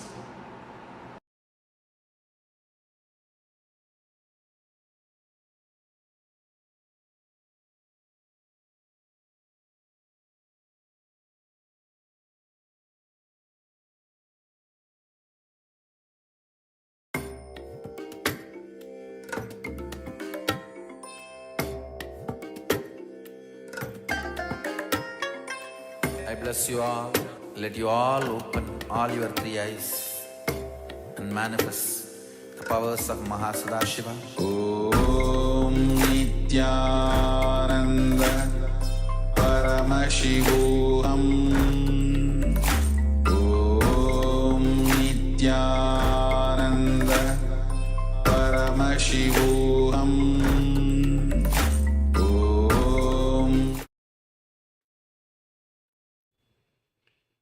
Yes, welcome back. Welcome back from this wonderful discourse, this wonderful revelations by the Supreme Pontiff of Hinduism, as he was taking us through an introduction to the chakra system. So Swamiji tells us that we have three different bodies. So we have three different bodies. We have the physical body in which we are present most of the time. We have the subtle body, which we go into when we go into sleep. And we have the causal body, which is related to our deep sleep state. We'll go more into the different states later during the program. But for now, we just need to understand this. We have three different bodies. We have the body, the physical body, the one that we're most related to. So we're most relating ourselves to the physical body. And most of the time we are in this physical body when we're in the awake state. We have the subtle body, which we go into in dream state. And we have the causal body, which is where we go in the deep sleep state. So Swamiji beautifully tells us that when these three bodies interact with each other, this is where the chakra system comes in. So at the interaction points, the energy vortexes get created, and this is where the chakras come in. So there are 7 main chakras that we have. So we have the Muladhara chakra, the Manipura chakra, the Swadhisthana chakra, Anahata chakra, the Vishuddhi chakra, so throat. Don't worry about remembering. We'll be moving into an internalization exercise next, where you get to identify these and map to where it is on the body. Then we have the Anya chakra, which is the third eye, and of course we have this Sahasrara chakra, which is the crown, just at the top of the head. So, as I mentioned, we are going to be moving into an internalization exercise. So, can I please make sure, can I have everyone to please come on camera? So we have quite a few participants that have gone off camera. So requesting all participants, please come back on camera.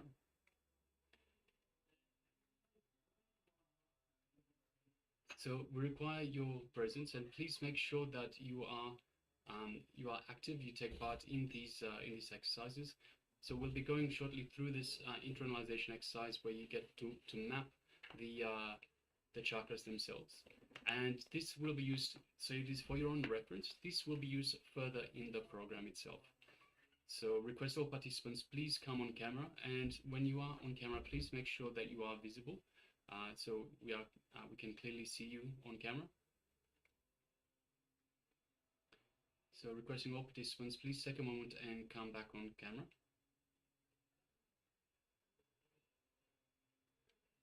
Yes, thank you. So just requesting a few more participants. Yes. So requesting everyone, please come back on camera. All right. So now let's move into the internalization exercise itself. So we'll be displaying an image of like a human figure, and we'll request participants to please take a moment and draw just a brief outline, as well as the individual chakras. So as you can see, starting from the bottom, the Muladhara chakra, or the root center, which is the one that is at the lowest point. The Swadhisthana chakra, which is the being center, which is at the at the being center. We have the Manipura chakra, which is at the navel center. The Anahata chakra, which is the heart center, so just in the middle of the chest. The Vishuddhi chakra, which is the throat center. Anya chakra, which is the brow center. So this is all, these chakras are all as we face right down the center line of the body. And last one, the Sahasrara chakra, which is right on top of the head. So the crown center, at the top of the head. So I request all participants, please take a moment and draw this brief outline of the person, of a person, and draw the respective chakras as well as their name. So this will be for your reference later on.